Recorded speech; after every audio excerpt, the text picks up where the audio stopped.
Გავჯობ მეგობრებო, ეს ვიდეო იქნება კითხვაზე. ანუ როგორ უნდა წავიკითხოთ უფრო სწრაფად და უფრო მეტი. საიდან მომივიდა ეს იდეა? მოკლედ ერთისთვის წინ ვკითხულობ ტექსტს ინგლისურად და მივხვდი რომ რაღაც ძალიან ნეილობ კითხულობ. მე დავიწყე საკუთარ თავში, ხო იცით რომ ითექები ხოლმე და ეძებ მიზეზებს და ჩემი მიზეზი იყო ინგლისური ჩემი მშობლიური ენა არ არის და ამიტომ ვკითხულობ ესენელა. მაგრამ ძალიან შევცდი, იმიტომ რომ როდესაც წავიკითხე რაღაც წიგნი რუსულად და მე რაღაც წიგნი ქართულად, მივხვდი რომ არა, მაინც ძალიან ნეილობ კითხულობ. კი, რა თქმა უნდა, ინგლისურად უფრო ნეილობ კითხულობ ვიდრე ქართულად და რუსულად, მაგრამ საბოლოო ჯამში ყველაფერს მაინც ნეილობ კითხულობ და დავიწყე Google-ში ძიება, Google, please, მითხარი.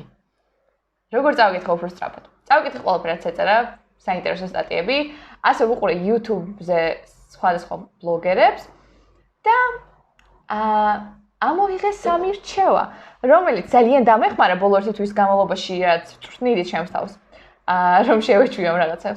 და ვიფიქრე რომ თქვენთვისაც ძალიან საინტერესო იქნება ეს რჩევები. მოკლედ, წარმოიდგინეთ რომ მიდიხართ გზაზე, სადაც მოძრაობის შეზღუდვა არის 40 კმ/სთ. ნუ მიდიხართ ზოგჯერ გონიათ რომ ნელია, ზოგჯერ გონიათ რომ ნორმალურად მიდიხართ და მე როცა ვხვდებით გზაზე, სადაც შეზღუდვა არის 110 კმ/სთ. რა თქმა უნდა, აჩქარებთ, ხო? ამ აჩქარების პროცესში გრძნობთ რომ ვაიმე, მე მგონი რაღაც ძალიან სწრაფად მივდივარ, მაგრამ მერე რამდენიმე წუთში ეგუებით ამ სიჩქარეს და ხშირად აი ხომ გქონიათ შემთხვევა, როდესაც ავტობანზე ხართ, ძალიან სწრაფად მიდიხართ, 100-ით მაგალითად, მაგრამ ვერ გრძნობთ, იმიტომ რომ თქვენი სხეული ამას ეგუება, ანუ თქვენი ტვინი ეგუება ამ სიჩქარეს და უკვე ნორმალური ხდება. ანალოგიური შემთხვევა შეგვიძლია გამოვიყენოთ კითხვისას. როგორ? ანუ ხომ გვაქვს ყველას ჩვენი რაღაც სიჩქარე, რომელთაც ვკითხულობთ წიგნს. მოდით ვცადოთ და 5-10-15 წუთის განმავლობაში წავიკითხოთ უფრო სწრაფად. არა ვთქვათ 2 მაგათ 3 მაგათ სწრაფად, არამედ უფრო სწრაფად, ოდნავ უფრო სწრაფად, როგორც შეგვიძლია. მივხვდებით რომ 10-15 წუთის შემდეგ ჩვენი გონება, ანუ ჩვენ შევეჩვევით ამ სიჩქარეს და დავიწყებთ ტექსტის აღქმას, იმიტომ რომ კი ვიცით ყველამ რომ უფრო სწრაფად შეგვიძლია წაკითხო, მაგრამ არ ვკითხულობთ უფრო სწრაფად, იმიტომ რომ გვგონია რომ ტექსტს ვერ აღვიქვავთ. კი, პირველ წუთებში ნამდვილად ასეა, მაგრამ მერე ჩვენ ვეგუებით ამ სიჩქარეს და უკვე ჩვენი ტვინი ამას აღიქვავს, ხო? ეს ძალიან მაგარია, ამიტომ ეს აუცილებლად გამოიყენეთ. არ დაგავიწყეთ გზის მაგალითად. მეორე, რაც შეგიძლიათ გამოიყენოთ არის რა? მაგალითად, შეხედეთ ჩემს სახეს და უყურეთ ჩემს სახეს, ხედავთ ჩემს მარჯვენა ხელს, როცა ჩემს სახეს უყურებთ. ხედავთ, ხო? ხედავთ ჩემს მარცხენა ხელს? კი, ხედავთ. რატომ ხდება ეს ასე? იმიტომ რომ თქვენ გაქვთ კარგი პერიფერიული მხედველობა. ჩვენი პერიფერიული მხედველობა შეგვიძლია გამოვიყენოთ კითხვის პროცესში. როგორ? წარმოიდგინეთ ახლა, ავიღოთ დენიელ კენემანის Thinking Fast and Slow. ძალიან მაგარი. დღეს ჩვენი დამხმარე იქნება. გადავშალოთ.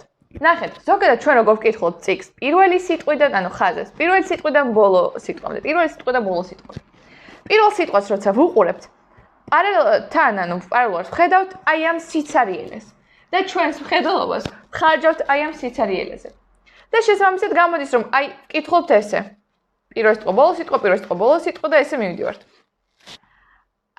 შეგვიძლია ჩვენი პერიფერიული მხედველობა გამოვიყენოთ და დავიწყოთ არა პირველი სიტყვით, არამედ მესამე სიტყვაზე შეხედვით. როდესაც შევხედავთ მესამე სიტყვას, ვხედავთ პირველ ორ სიტყვას და ავტომატურად ვკითხულობთ პირველ ორ სიტყვას. ანალოგიურად ხაზის ბოლომდე რომ მივიდივართ, ბოლო სიტყვას კი არ ვუყურებთ, ვუყურებთ ბოლოს წინა სიტყვას მაგალითად. და ნაცვლად იმისა, რომ წავკითხოთ აი ასე, ახლა წავკითხავთ აი ასე და როგორც თქვენ ხვდებით, უფრო ნაკლები დრო დაგვეხარჯება. რა თქმა უნდა, თავიდან ძალიან ბევრი დრო წავა იმაზე, რომ შევეჩვით. ძალიან ბევრი დრო რა, ანუ 10-15 წუთი ამაზეც რომ შევეჩვით. მაგრამ თუ არ შეგვიძლია, მაგრამ თუ არ გვინდა რომ გავირთულოთ ეს შეჩვევის პროცესი, შეგვიძლია გავუსვათ აი ყოველ მეორე სიტყვიდან დავიწყოთ ხაზის გასმა.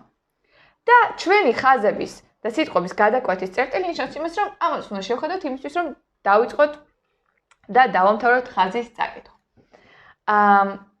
როდესაც მიეჩვევით ამას, მე ხაზების დახაზვა აღარ დაგჭირდება და ავტომატურად როცა წიგნს უყურებთ, არა პირველ სიტყვას შეხედავთ, არამედ მესამეს, მაგრამ პირველსაც წაიკითხოთ.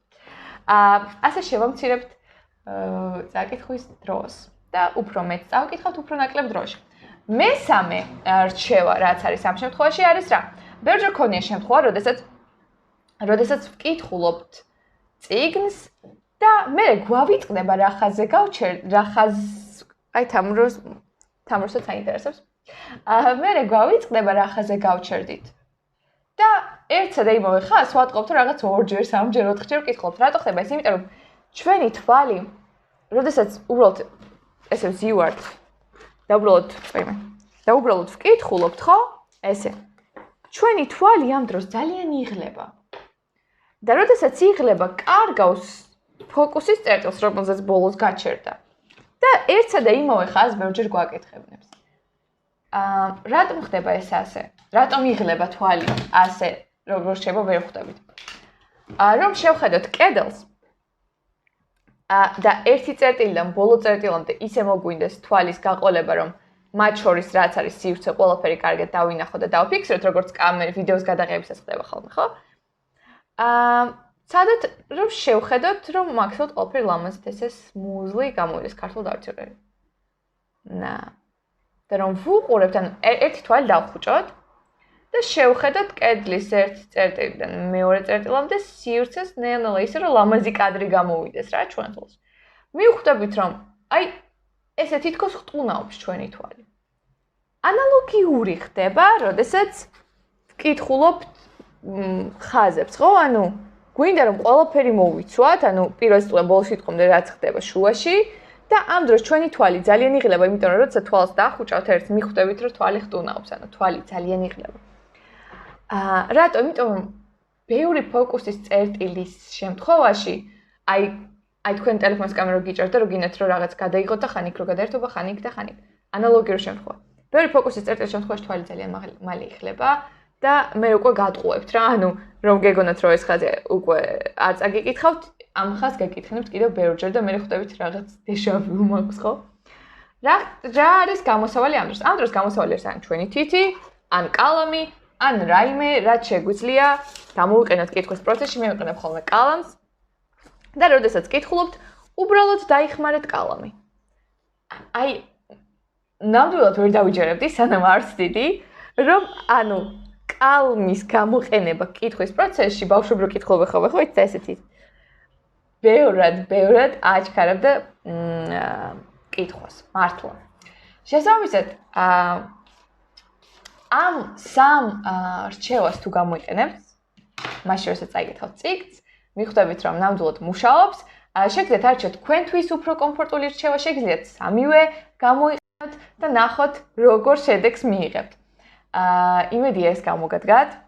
ინფორმაცია ავიღე არის ეგეთი vlogeri, რომელსაც ქვია Tim Ferriss-ი, რომელსაც აწერა 4 Hours Work Week, ძალიან მაგარი წიგნი. და არის ასეთი ასევე Mindvalley აკადემიის დამფუძნებელი Jim Quick-ი, რომელიც ანუ ტვინზე და მეხსიერებაზე მუშაობს და ძალიან მაგარი ფენომენალური მოკლედ მეგობრებო, როგორც არის ხოლმე რაღაც კარგს რო აკეთებ, მე რაღაც კარგს რო აკეთებ და მე რაღაც რო უნდა მოხდეს აუცილებლად. ეგ მოხდა ვიდეოს გადაღების პროცესში, ჩემი ტელეფონი გაითიშა. მადლობა ყველას, ვინც უყურეთ ჩემს ვიდეოს. ძალიან მიხარია თუ მოგეწონათ აუცილებლად დალაიქეთ, თუ არ მოგეწონათ აუცილებლად დაადისლაიქეთ, რომ ვიცოდე რომ ეს კონტენტი ზოგი ადამიანისთვის არ არის საინტერესო და თუ მოგეწონათ აუცილებლად დალაიქეთ და აუცილებლად დამასაბსკრაიბეთ, რომ ნახოთ ჩემი შემდეგი ვიდეოებიც, რომლებიც გპირდებით რომ იქნება ძალიან საინტერესო. მოკლედ, წარმატებულ დღეს გისურვებთ ბევრი წიგნის წაკითხვას, ძალიან საინტერესო კითხვის პროცესს და შემდეგ შეხვედრამდე. კარგად.